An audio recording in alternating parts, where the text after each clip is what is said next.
Penilaian akhir tahun sudah semakin dekat nih. Sudah sampai manakah persiapan kalian? Bersama Bu Febri, mari kita belajar bersama-sama. Langsung saja kita masuk ke soal yang pertama. 1. Kegiatan yang dapat menghasilkan energi panas adalah E. Menggosok-gosokkan 2 kayu kering.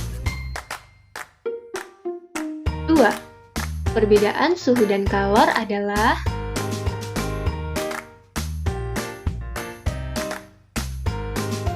Jawaban yang paling tepat adalah A. Suhu menyatakan derajat panas suatu benda, sedangkan kalor dapat diterima dan dilepaskan oleh benda. 3. Pada peristiwa pemuaian dan penyusutan, benda akan mengalami perubahan C. Panjang, lebar, dan luas. 4. Perpindahan panas secara konveksi terjadi pada macam-macam perpindahan panas atau kalor. Konduksi adalah perpindahan panas melalui zat padat yang tidak ikut mengalami perpindahan. Konveksi adalah perpindahan panas melalui aliran yang zat perantaranya ikut berpindah. Dan radiasi adalah perpindahan panas yang terjadi tanpa zat perantara. Untuk soal nomor 4 ini, A. Kulit terasa hangat saat di halaman pada pagi hari ini merupakan contoh perpindahan panas secara radiasi. Kemudian, sendok terasa hangat untuk mengaduk kopi panas, ini merupakan perpindahan panas yang terjadi secara konduksi. Lalu, menjemur pakaian basah di waktu siang hari merupakan contoh perpindahan panas secara radiasi. Maka jawaban yang paling tepat adalah D. Proses terjadinya angin darat dan angin laut. 5. Perpindahan panas secara radiasi terjadi pada peristiwa. Radiasi adalah perpindahan panas yang terjadi tanpa adanya zat perantara.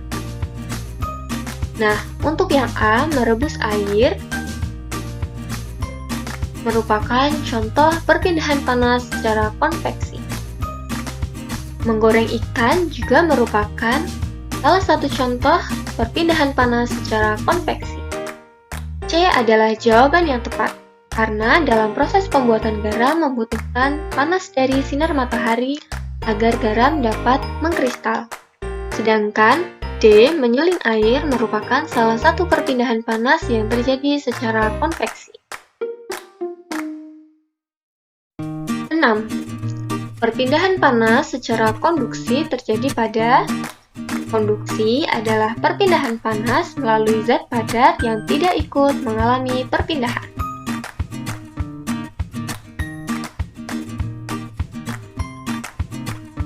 Balon udara dapat naik ke atas saat dinyalakan merupakan salah satu contoh perpindahan panas secara konveksi. B adalah jawaban yang tepat, yaitu tangan terasa hangat saat bermain kembang api. Sedangkan C adalah salah satu contoh perpindahan panas secara konveksi. D adalah contoh perpindahan panas secara radiasi.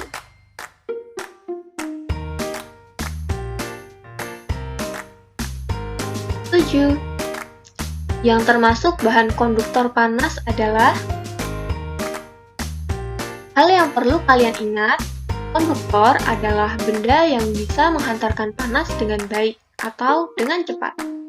Contohnya adalah benda yang terbuat dari besi, baja, aluminium, kuningan, tembaga, seng, dan lain sebagainya. Sedangkan isolator adalah benda yang tidak dapat menghantarkan panas dengan baik atau dengan cepat.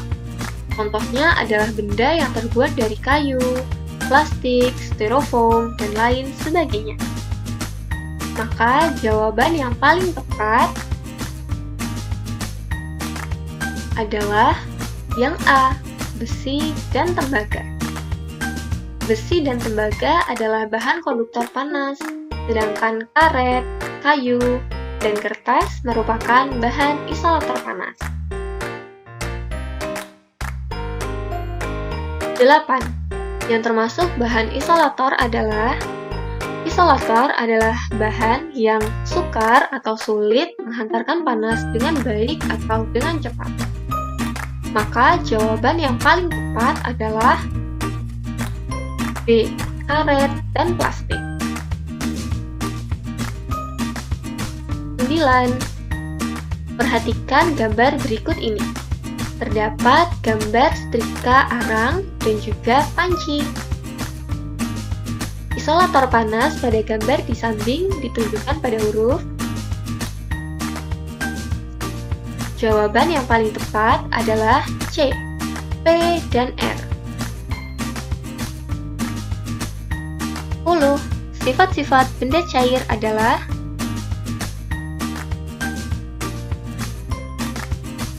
Masih ingatkah kalian sifat-sifat benda cair?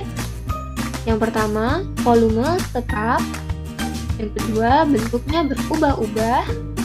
Dan yang ketiga, bentuknya mengikuti wadah.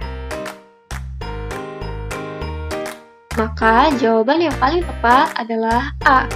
Volume tetap dan bentuk sesuai wadah.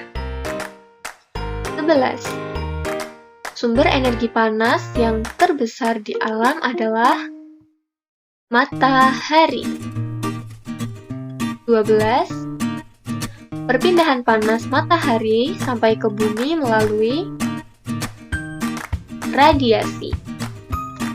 13. Perubahan wujud saat mentega dipanaskan adalah mencair, karena proses ini terjadi ketika mentega yang berbentuk padat berubah menjadi cair. 14.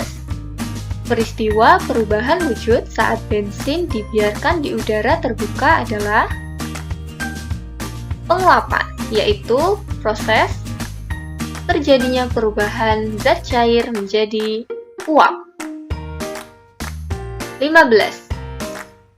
Air di bumi selalu tersedia karena mengalami siklus atau daur.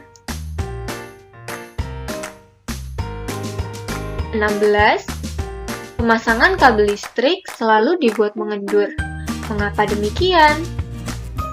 Ya, agar kabel tidak tegang saat mengalami penyusutan. 17. Jelaskan 3 perpindahan panas. Seperti yang sudah dijelaskan tadi, konduksi adalah perpindahan panas tanpa perpindahan zat perantara. Konveksi adalah perpindahan panas dengan perpindahan zat perantara. Dan yang terakhir yaitu radiasi, adalah perpindahan panas melalui pancaran atau tanpa zat perantara. Demikianlah pembelajaran kita hari ini. Terima kasih, sampai jumpa kembali.